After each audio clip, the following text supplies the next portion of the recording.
코로나 속보를 좀 보겠습니다. 인천 지역에서 확진자가 속출하고 있습니다. 특히 개척교회 목사님들의 모임에서 확진자가 나오면서 8개 이상의 교회에서 비상이 걸렸습니다. 이 문제 좀 확인해 보겠습니다.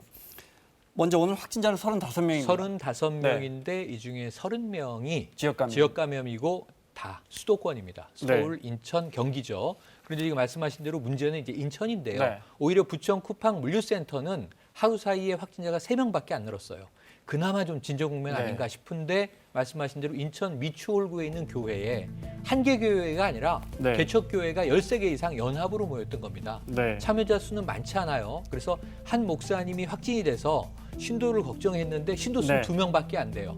그런데 문제는 연합 모임이 무려 나흘 동안 25, 26, 27, 28. 25, 26, 27, 28일 동안 32여 명의 주로 목사님들이 개척교회 목사님들이 모임을 이렇게 돌아가면서 가지신 거죠. 연합 모임을 했던 거죠. 그중에 23명이 확진 판정을 받았고 그중에 절반 이상은 목사님들이고. 그러니까 오늘 오전까지 18명이었는데 5명이 늘었습니다. 오후에는 23명까지 확진이 늘었습니다. 네. 그리고 경기도 안양에서도 목사님과 신도들이 제주도 여행을 다녀와서 확진 판정을 받아서 이분들이 혹시 제주도 가서 감염을 시켰는지 또는 제주도에서 감염됐는지 이건 아직 모르는 거죠. 제주도에 이제 단체 여행을 갔다라는 겁니다. 목사님들과 신도 그 가족들이 포함되어 있다라고 하는데 안양 소재 이제 교회와 이제 군포 소재 이제 교회 이제 목사님들 그 아내분들 가족들이 지금 확진됐고 9명이라고 알려지고 있는 상황인데 일단 군포시 안양시 교회 12곳에 대해서는 집합 금지 명령이 내려진 상태이고요. 그리고 목사 손녀가 있는데 그중에 이제 학교를 등교한 것으로 알려지고 있어서 초등학교도 지금 등교가 연기된 상태라고 합니다. 일단 제주도에서 걸렸는지 또는 이분들 중에 확진이 돼서 제주도를 갔는지는 지금 역학조사 과정 중에 있는데 이 사람들이 이제 묵었던 숙소가 있는데 그것은 이제 폐쇄된 상태라고 하고요. 어디가 최초 감염원인지를 지금 조사하고 있는 중입니다. 그리고 지금 저희가 이야기하고 있는 그 목사님들 모임은 25일부터 28일까지인데 지난달 초입니까? 원어 성경연구회라는 교회 모임에 14명이나 확진자가 나왔는데 그중에 거기 참가했던 어르신 한 분은 이미 사망했다고.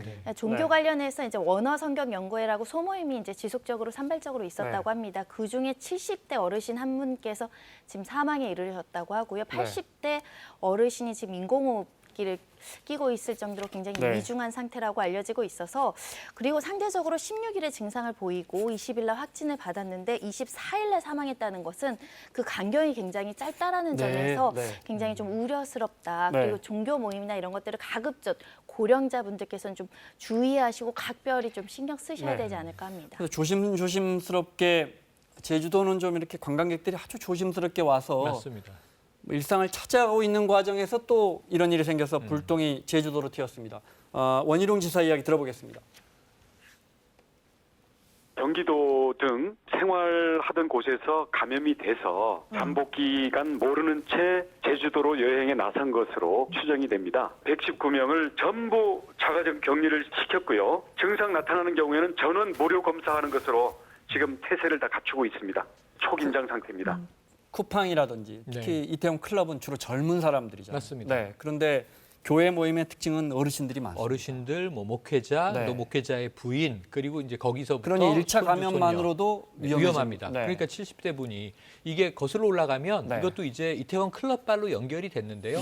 그때 그 시점에 양천구에 있는 은혜 감리교회에 영어 성경 모임이 있었고 거기 전도사가 이제 확진이 돼 있었고 퍼져나갔던 건데 여러 교회로 퍼져나갑니다. 지금 다 교회 연합 모임입니다. 그렇습니다. 제주도에 다녀온 25명도 12개 교회에 목사님 가족들이 모여서 갔다 오신 거거든요. 근데 이분들이 확진되면 주일 예배를 드렸다면 신도들에게 전파될 수 있는데 다행히 이분들은 어제 일요일 오전에 검체 검사를 받고 나서는 어제 예배를 드리지 않았어요. 그러니까 아슬아슬한 상황이죠. 중대본에서 이런 것 좀 자제해 주시라고 수백 번 말씀을 드리는데 잘 안 됩니다. 지금 또 하나가 대학생 있죠. 선교단체 CCC라는 아주 큰 선교단체인데 오래되고 크죠. 여기서도 8명 확진자가 나왔어요. 그러니까 종로에 있는 CCC 이제 본부에서 성경 모임이 있었던 것 같습니다. 그리고 이제 돌아갔는데 29세의 간사가 이 가천대학교 대학생과 함께 기거하고 있었어요. 그러니까 4학년, 3학년 학생이 감염이 된 겁니다. 네. 그런데 문제는 이 학생은 또 중간고사를 보러 학교를 간 거예요. 그러니까 그 학교의 시험에 참여했던 그 학생이 참여한 중간고사 시험에 참여했던 학생들은 다 지금 전수 검사를 받는다는 네. 게 있습니다. 그래서 가천대학교에서도 대학생 3명이 주로 성경 공부 모임과 관련해서 확진이 늘어난 상황입니다. 주로 교회, 특히 교회 모임, 예배는 그나마 이렇게 목사님이 주로 말씀하시고, 근데 이제 모임은 서로 이야기를 하잖아요. 네, 그죠? 세미나. 네.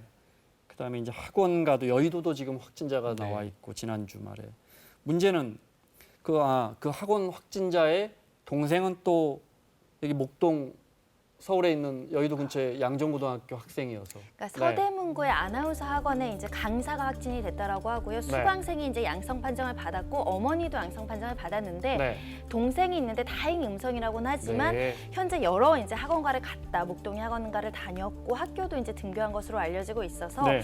방역 당국이나 지금 학교 학원가에서는 지금 긴급 방역에 들어갔고 네. 학교도 근데 이제 그 양정고를 다니는 학생은 다행히 음성이군요. 네. 하지만 혹여라도 네. 그 여러 가지 이제 방역에 그 위험성이 있을 수 있기 네. 때문에 지금 방역과 지금 등교를 조금 늦추고 있다라고 하는데 문제는 감염 경로가 좀 불명한 그러니까요. 사례들이 네. 지금 지금 계속 나오고 교회 있다는 겁니다. 여러 모임의 확진자들이나 학원가의 확진자들이 어디서 감염이 됐는지 잘 안 나오죠. 맞아요. 7.4%로 증가했다라는 것은 소규모 집단 감염이 내가 어디서 걸렸는지도 모르고 남에게 이제 감염시킬 우려가 지금 많아질 수 있다라는 것이고요. 네. 이런 깜깜이 환자 변수 때문에 방역 당국에서는 향후 1, 2주 정말 주의해 줄 것을 계속 맞습니다. 당부하고 권고하고 있는 상황입니다. 하나만 더요.